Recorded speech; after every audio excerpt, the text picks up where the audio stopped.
پچھلی دفعہ ہم نے قرآن حکیم کی آیات کا وہ پورشن ڈسکس کیا تھا جس میں اللہ تعالیٰ نے فرشتوں کو حکم دیا کہ آدم علیہ السلام کو سجدہ کیا جائے. سب کے سب سجدے میں گر پڑے سوائے ایک جن کے جس کا نام تفسیر تبری میں ہمیں عزازیل ملتا ہے. اہل سنت کے ہاں معتبر تفسیر ہے، شروع میں لکھی گئی، عزت والا، لیکن بعد میں ذلت اس کا مقدر ہوئی. ابلیس بن گیا، وہ شیطان بن گیا. اس نے انکار کیا اور وہ متکبرین میں شامل ہوا. اس کے بعد حضرت آدم علیہ السلام اور سیدہ حوا کو اللہ تعالیٰ نے جنت میں بسایا. اب اس میں اختلاف ہے کہ یہ جنت وہی والی جنت ہے جو الٹیمیٹلی ہمیں ملنی ہے، یا یہ پروٹوٹائپ کوئی جنت تھی جس میں اللہ تعالیٰ نے کسی باغ میں انہیں بسایا ٹیسٹ کرنے کے لیے، اور انہیں حکم دیا کہ یہاں پر تم رہو، لیکن ایک چیز کا خیال رکھنا کہ یہ جو فلاں درخت ہے اس کے قریب بھی مت جانا ورنہ تم ظالموں میں شمار کیے جاؤ گے. اسی کانٹیکسٹ میں آیت نمبر 36 سے گفتگو آگے چل رہی ہے. اعوذ باللہ من الشیطان الرجیم، بسم اللہ الرحمن الرحیم. فَأَزَلَّهُمَ الشَّيْطَانُ، تو شیطان نے ان دونوں کو پھسلا دیا، یعنی راہ حق سے ہٹا دیا، عنہا، اس سے، فَأَخْرَجَهُمَا مِمَّا كَانَ فِيهِ، اور ان دونوں کو نکلوا دیا اس جنت میں سے جس میں وہ رہ رہے تھے. اب اللہ تعالیٰ نے یہاں پہ تثنیہ کا صیغہ استعمال کیا، یعنی ان دونوں. کرسچینٹی کے اندر یہ چیز مشہور کر دی گئی کہ یہ سیدہ حوا تھی جنہوں نے سیدنا آدم علیہ السلام کو بہکایا، نعوذ باللہ. اور یہی چیز جو ہے وہ ہم مسلمانوں کے ہاں بھی پائی جاتی ہے کہ جی وہ حضرت آدم علیہ السلام کو بھی عورت نے نکلوایا تھا. کرسچینٹی تو پھر بہت آگے چلی گئی، انہوں نے تو ایول لفظ جو ہے نا، یعنی برائی، اس کو جو ڈیڈکٹ کیا ہے ایو سے. اما حوا کو انگلش میں کہتے ہیں ایو، EVE، اور وہ کہتے ہیں ایکسس آف ایول جو ہے وہ عورت ہے. آج یہ لوگ عورتوں کے حقوق کی بات کرتے ہیں. انہوں نے تو یعنی اپنا جو لفظ ہے ایول، برائی، اس کو ڈیڈکٹ کیا ہے سیدہ حوا کے نام سے، جبکہ اسلام کہتا ہے کہ یہ سب کچھ ٹیمپرڈ فارم میں کرسچینٹی کے اندر چیزیں آئی ہیں. اللہ تعالیٰ نے ان دونوں کی غلطیوں کا ذکر اکٹھا کیا ہے کہ ان دونوں کو شیطان نے بہکایا. ان دونوں کی غلطی تھی کہ وہ شیطان کے پیچھے لگے، یہ کسی ایک کی غلطی نہیں تھی کہ وہ کھاتے میں ڈال دی جائے. وَقُلْ اهْبِطُوا بَعْضُكُمْ لِبَعْضٍ عَدُوٌّ، تو ہم نے فرمایا اب اتر جاؤ، تم سب ایک دوسرے کے دشمن ہوگے، تم میں سے بعض کے. یعنی حکم تو ان دونوں کو ہوا اترنے کا، لیکن اللہ تعالیٰ تو ظاہر اپنے ڈیوائن علم سے دیکھ رہا تھا ان دونوں سے ہی میں کثیر تعداد میں مرد و عورت زمین پہ بساؤں گا، تو گویا کہ پوری انسانیت کو زمین پہ اتار دیا. وَلَكُمْ فِي الْأَرْضِ مُسْتَقَرٌّ وَمَتَاعٌ إِلَىٰ حِينٍ، اور زمین میں تمہارا ٹھکانہ ہوگا کچھ عرصے کے لیے، اور وہاں سے جو تم نے نفع حاصل کرنا ہے وہ کر لو. یعنی اللہ تعالیٰ ریسورسز بھی پرووائڈ کرے گا، لیکن دنیا کی زندگی تمہاری عارضی زندگی ہوگی، الٹیمیٹلی تمہیں لوٹ کے ہمارے پاس آنا ہے. اب جو حضرت آدم علیہ السلام نے غلطی کی اس کا ذکر آ رہا ہے کہ اس غلطی کی توبہ کیسے قبول ہوئی. فَتَلَقَّى آدَمُ مِن رَبِّهِ كَلِمَاتٍ فَتَابَ عَلَيْهِ، تو آدم علیہ السلام نے اپنے رب سے چند کلمات سیکھ لیے جس کے سبب انہوں نے اللہ کی طرف توبہ کی، رجوع لے کر آئے،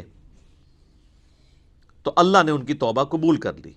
اِنَّهُ هُوَ التَّوَّابُ الرَّحِيمُ، بے شک وہ توبہ قبول کرنے والا ہے اور رحم فرما. اس کو جو رجوع لے آئے، بغاوت کرنے والے کے لیے وہ ڈٹا رہے، اس کے لیے کوئی توبہ نہیں، اور رجوع لانے کے بعد اپنی اصلاح بھی کرے، اپنے آپ کو سدھار بھی لے.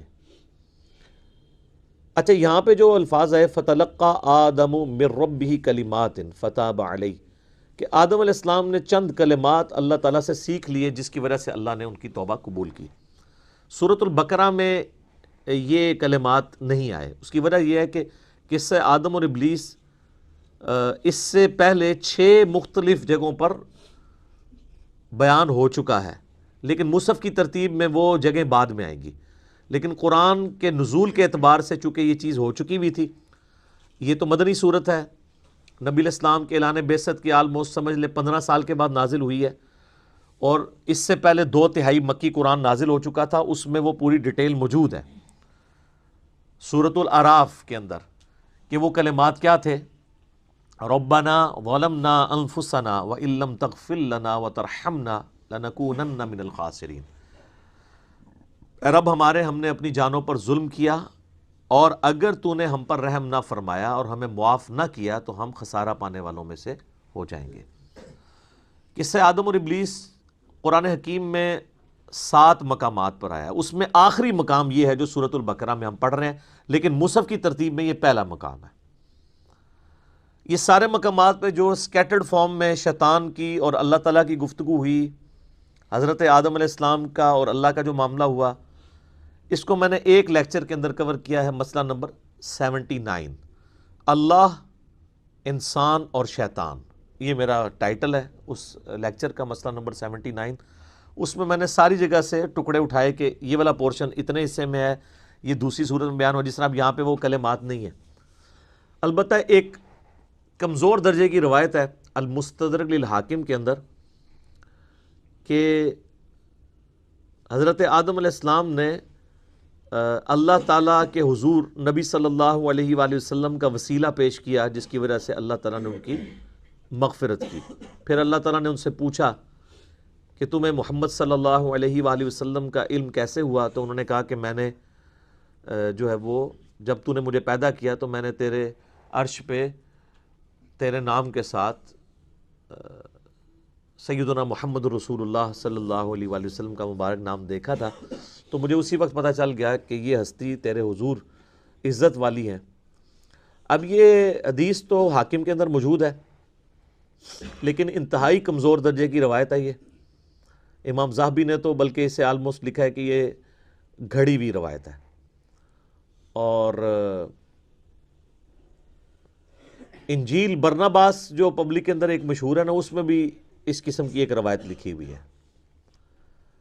تو وہ تو ظاہر ہے کہ کرسچن آن بھی نہیں کرتے، میں نے اس کے اوپر کئی دفعہ بولا ہے کہ وہ کوئی اتھینٹک نہیں ہے، مسلمان اس کو اس لیے پیش کر دیتے ہیں کہ جی اس میں ظاہر ہے وہ میرے خیال میں تو کسی مسلمان نے بیٹھ کے لکھی ہے وہ، کیونکہ اس میں انہوں نے جو اسلوب اڈاپٹ کیا ہے وہ اللہ کی کتاب نہیں لگتی۔ اللہ کی کتاب کا تو ایک مزاج ہوتا ہے نا، اللہ کی کتاب کا مزاج جو ہے وہ توحید کے اراؤنڈ سینٹرڈ ہوتا ہے، جبکہ آپ انجیل برناباس پڑھیں گے تو وہ آپ کو لگے گا کوئی نعتیہ کوئی کتاب ہے، تو وہ تو اس کا اسلوب ہی بتا رہا ہے، تو اس لیے ہم تو اس کو آن نہیں کرتے۔ بہرحال میرا یوٹیوب پہ کلپ لاکھوں لوگوں نے دیکھا ہے، کیا یہ کائنات نبی علیہ السلام کے لیے بنائی گئی؟ کیونکہ اسی حاکم کی ایک روایت میں آتا ہے کہ ہم اگر محمد کو پیدا نہ کرتے تو یہ ساری کائنات بھی پیدا نہ ہوتی۔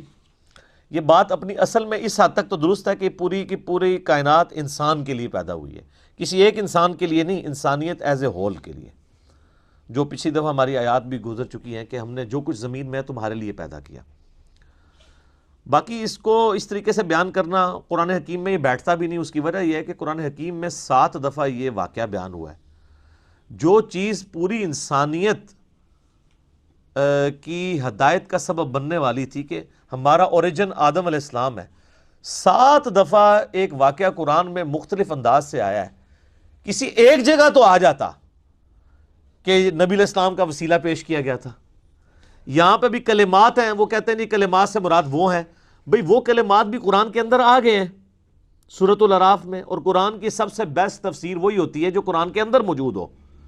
تو جب قرآن خود بتا رہا ہے کہ کن کلمات کے ساتھ توبہ کی تھی، ربنا ظلمنا انفسنا وان لم تغفر لنا وترحمنا لنکونن من الخاسرین، وہ کہتا ہے نہیں یہ بھی پڑھا تھا، نال بھی پڑھا سی، اوئی وقنا عذاب القبر وقنا عذاب الحشر، کتنے لکھے ہے؟ وہ کہتے نہیں قرآن میں تو لکھا ہوا ہے ربنا آتینا فی الدنیا حسنہ وفی الآخرۃ حسنۃ وقنا عذاب النار، اور وقنا عذاب القبر وقنا عذاب الحشر یہ تو لوگ خود نہیں لگایا ہوا نا لوگوں نے۔ تو اس کو پھر انہوں نے ایک مسئلہ بنا لیا، ایک ضد کا، پھر کہتے ہیں کہ جی یہ آپ گستاخی کرتے ہیں جب آپ اس طرح کی روایتوں کو نہیں مانتے۔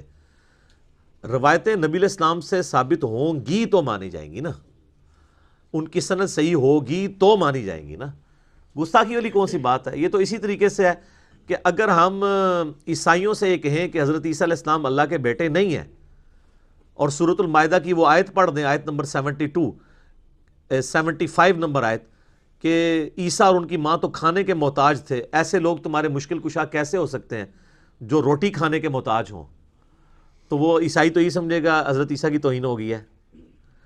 اس سے بھی بڑھ کے سورۃ المائدہ کی آیت نمبر 17 ہے کہ اگر اللہ اس چیز کا ارادہ کرے کہ عیسیٰ کو، اس کی ماں کو، جتنے لوگ ہیں زمین میں، ان کو موت دے دے، تو اللہ کا کوئی کیا بگاڑ لے گا؟